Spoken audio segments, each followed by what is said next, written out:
Fumban, la cité des arts, déjà berceau de l'unification, pourrait-elle devenir le point de départ d'une transition politique historique? Sur invitation d'Hermine Patricia Tomaino Damjoya, maire de Fumban et unique femme candidate à l'élection du 12 octobre prochain, plusieurs figures de l'opposition camerounaise y alliées et se sont réunies dans cette ville le week-end dernier pour rompre avec ce qu'ils qualifient de stagnation et de menaces existentielles imposées par le régime en place depuis 43 ans. Cette belle initiative, qui a d'ailleurs reçu la bénédiction du patriarche Fosso Koudjou, va certainement rentrer dans les annales de l'histoire politique du pays, s'unit malgré les divergences idéologiques pour renverser la machine RDPC. Même si l'objectif principal est à saluer, la démarche soulève néanmoins des questionnements, notamment le véritable poids politique des signataires du protocole consensuel, même si quelques-unes de ces personnalités étaient déjà candidats malheureux au scrutin de 2018, un rappel mémoire sur leur classement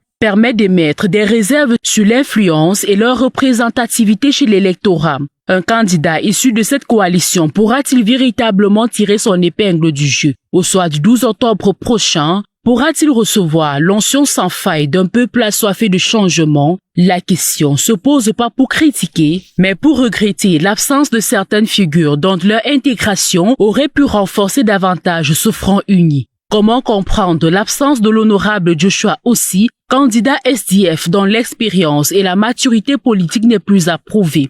Maurice Kamto ou encore Cabral Libi, classés respectivement 2e et 3e lors de la dernière présidentielle, sont invisibles sur la photo de famille. Pourtant, ils jouissent depuis au moins 7 ans d'une certaine notoriété chez les électeurs.